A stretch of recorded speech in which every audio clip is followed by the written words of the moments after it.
Hello' guys, মই অৰ্পণ। আজি কথাটো এনেকুৱা, মই এতিয়া গৈ আছোঁ তেজীপথাৰ উচ্চ মাধ্যমিক বিদ্যালয়লৈ, যিহেতু তাত প্ৰাক্তন ছাত্ৰ ছাত্ৰীৰ সমাৰোহ উদযাপন কৰা হৈছে। মই এজন প্ৰাক্তন ছাত্ৰ হিচাপত তাত পাৰ্টিচিপেট কৰিবৰ কাৰণে গৈ আছোঁ। আহি দেখিলোঁ যে প্ৰাক্তন ছাত্ৰ ছাত্ৰীসমূহে নিজৰ মন্তব্য কিছুমান দাঙি ধৰিছে ইয়াত।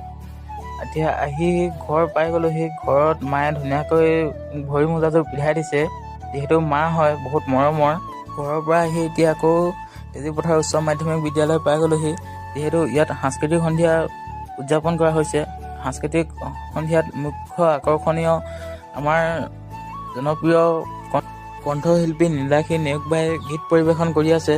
এতিয়া নীলাক্ষীৰ নেওগ-বাৰ গীত শুনি আমি ঘৰ গ'লোঁ।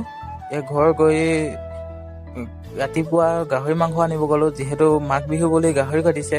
এতিয়া গাহৰি মাংস আনি মেলি ঘৰত ধুনীয়াকৈ মই বনাই আছোঁ, যিহেতু আমাৰ অসমীয়া মানুহে, আমাৰ বিশেষকৈ মৰাণখিনিয়ে গাহৰি মাংসৰ ভিতৰত বনাব নোৱাৰে। ভিতৰত বনাব নোৱাৰাৰ কাৰণে মই এনেকুৱাকৈ বাহিৰতে বনাই আছোঁ, যিহেতু ভিতৰত বনালে এইটো এটা অপৰাধ বুলি কোৱা হয়, এইটো এটা চুৱা বুলি কোৱা হয় আমাৰ মৰাণ সমাজত, আমাৰ অসমীয়া সমাজত। সেইকাৰণে মই বাহিৰতে বনাই আছোঁ গাহৰি মাংসটো।